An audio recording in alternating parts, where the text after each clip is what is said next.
to the Ask Me How I Know show. I'm your host, Julie Holly, and I'm so excited you're here. Ask Me How I Know is the only podcast in the multifamily niche replicating what takes place outside the walls of a seminar. Remember when we used to get together like that? This is like the lobby where honest, unscripted conversations take place and transformation happens. We'll talk about practical problem solving in the multifamily niche as well as overcoming mental roadblocks. This episode is brought to you by 3 Keys Investments. 3 Keys Investments is dedicated to helping people like you, you, enter the multifamily investment space to build passive income and legacy wealth. If you haven't already subscribed and reviewed Ask Me How I Know, I'd be honored if you did. Thanks so much for joining me today, and now for our featured guest. Hey guys, welcome back to Ask Me How I Know. Today is Monday, and so it is yet another wonderful mindset episode. So thank you for joining me, because our goal today is to launch our week in a very intentional, very exciting way. It doesn't matter what is taking place around us. There are always going to be strings pulling us in a lot of different directions, and it is up to us to determine who we want to be. I want to talk about that because I think a lot of people aren't who they want to be right now. Or if we restate that, maybe they're just not acting like people that they really want to look back and say, oh, I'm glad I was that person.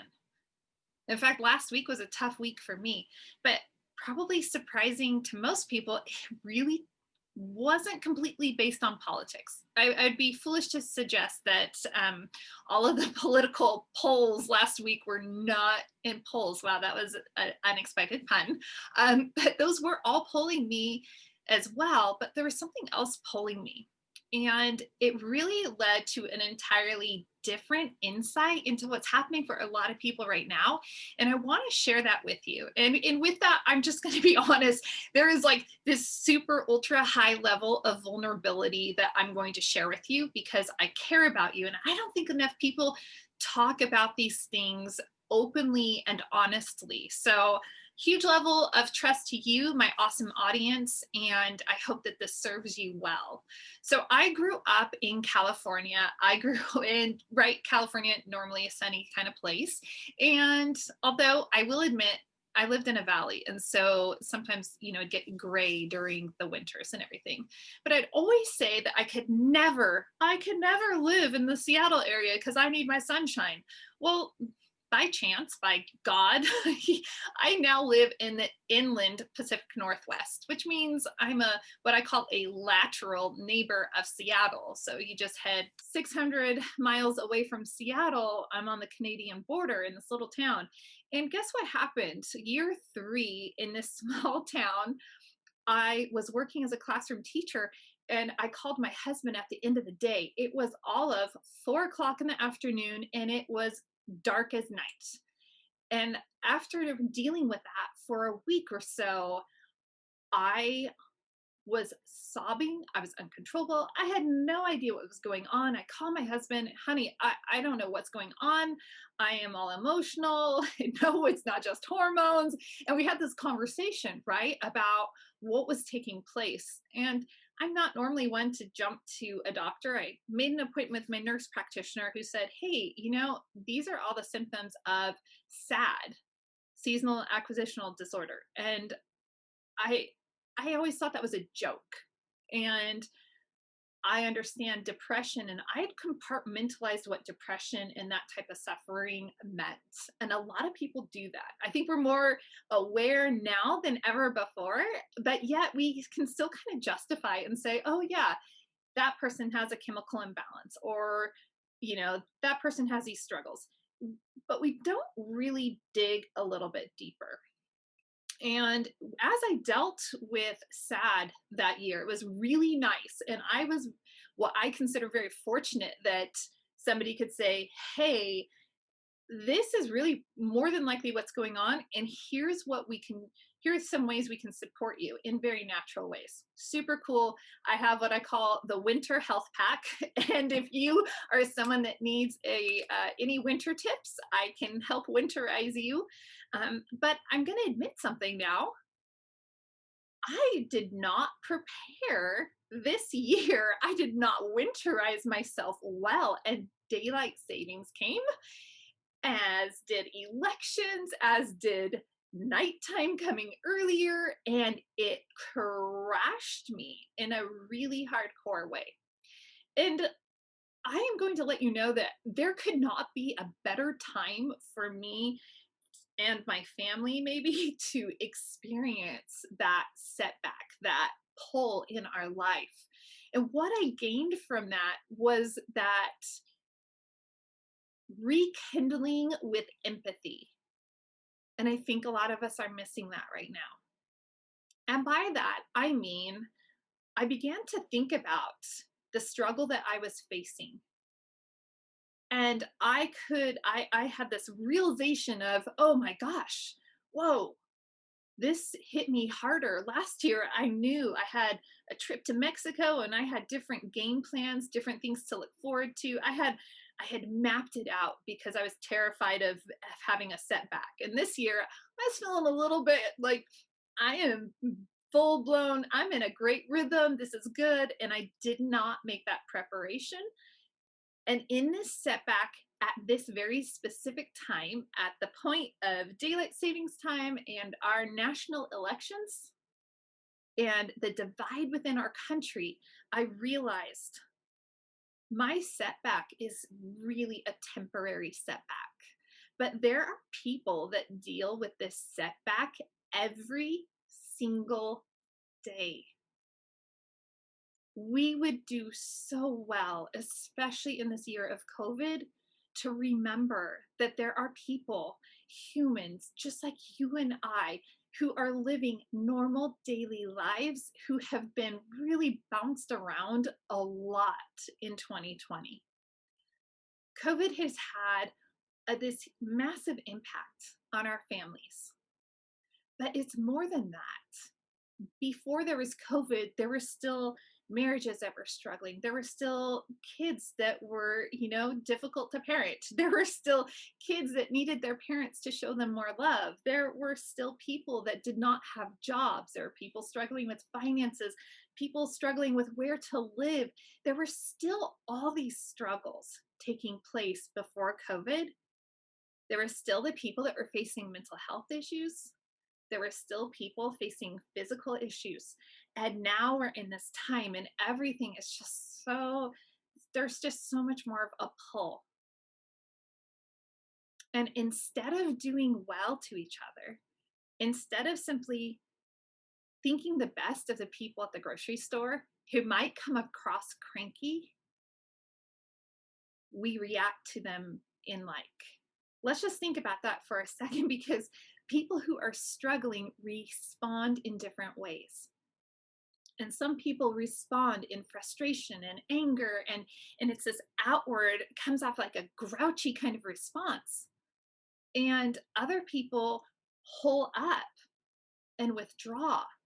So as we're going about in the world, if we're coming across people that are coming across hostile or frustrated or easily agitated, I think it's right now there's so many people quick to point fingers and say, oh, it's because of X, Y, or Z. If you listen to my podcast long enough, you know how I feel about the box, the proverbial box that we put everybody into. How about the next time you see somebody having a hard time, maybe not reacting the best way, and of course make sure it's in that you are safe in doing so, but what if you simply ask the person, are you okay? What if we actually showed some empathy and compassion to the people around us who might not be showing their very best? I won't lie, last week I was not showing my very best. My very best was not coming out, and I struggled, and I had to continually speak to my family and say, I'm sorry, I am really struggling. And you know what happened? And now I'll use this to lead into, if you are struggling, you have a responsibility. And I know from my experiences, it is difficult. It's difficult to admit these things. It's difficult to discuss, but it's really important and necessary for your whole entire health and well-being and the people that you love and care about, to take care of them and to allow them to support you. Last week when I got knocked down, as I put it, to a friend, and my daughter came alongside me, and she's all of 9 years old, and I heard the same words that I often say to people come out of her mouth. And she kept telling me multiple times for 3 days, Mom, has anyone told you that you're awesome today? And of course, it just made me smile and laugh a little bit. Like, I said, actually, you told me that earlier, but I really appreciate it. And she said, well, you're awesome, Mom. And she did a lot of things to show a lot of care and kindness, as did my son and my husband. But they could not have done that, what they could have. It made it a little easier for me to say, hey guys, I think this is what's going on and I'm having a hard time.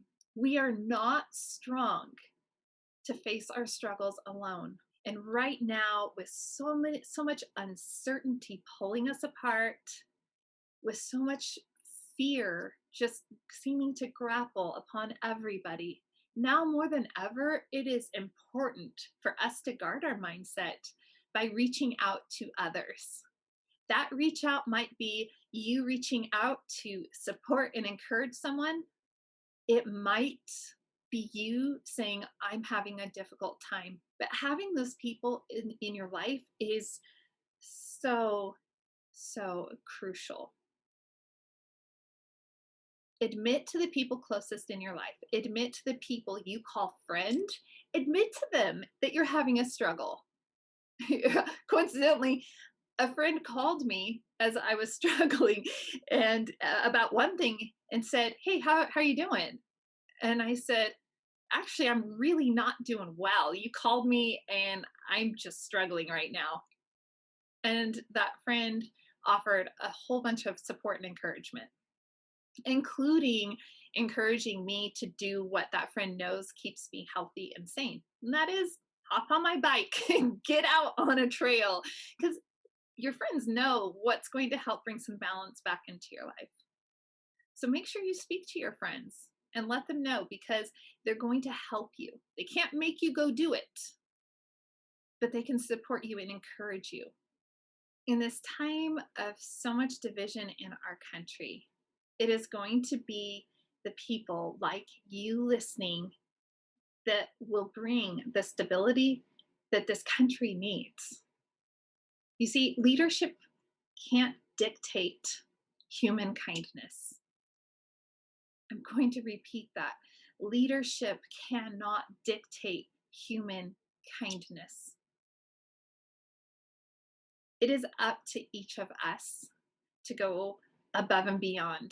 Right now is a time where a lot of people, their feelers are inflamed. They're either so elated for what is taking place politically, or they're so bummed with what's taking place politically, or they're so happy with how they've been able to roll with COVID, or they're feeling sunk. Like, it doesn't seem like there are too many people that are in the middle of anything right now. So would it hurt anybody to be a dispenser of kindness? Would it hurt anybody to be absolutely generous with kindness? It is free and it feels really great.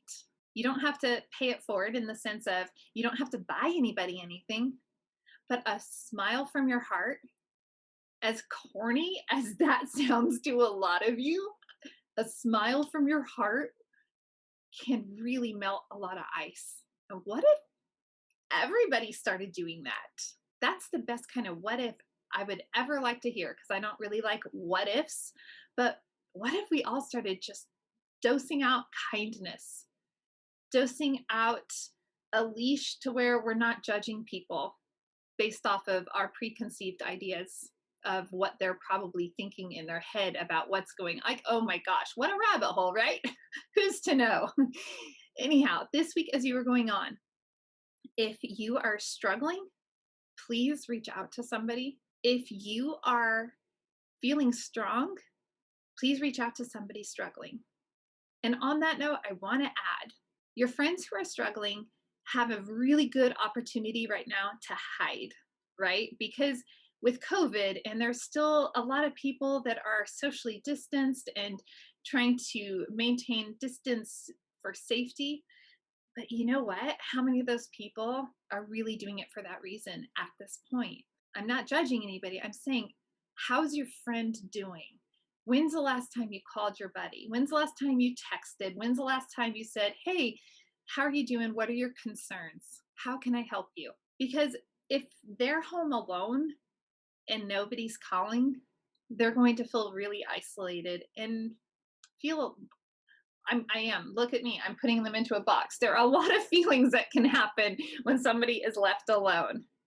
So how about instead of me trying to put them into a box, if you haven't spoken to a friend that you have and you haven't seen them for a while, reach out to your friend. Let them know they're important. Let them know you're there to support them and see if you can do something just to make contact with them, because human contact is powerful.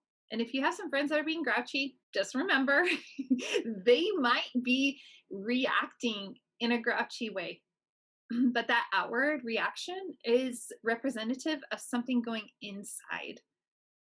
So maybe you can talk to your friend about, hey, I noticed that you act like this. It looks like this. It looks like you're really fired up. It looks like you're really frustrated.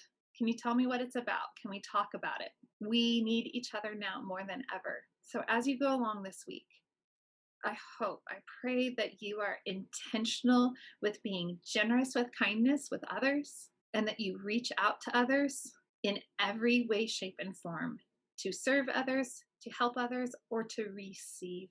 As always, go find your freedom. Thanks so much for joining me for another episode of Ask Me How I Know. This episode was brought to you by 3 Keys Investments. They are dedicated to helping people like you, you, my awesome listeners, develop passive income and legacy wealth through multifamily investing. Feel free to check out their website, 3keysinvestments.com, to see if there's an offering that will help your portfolio grow and meet all of your needs.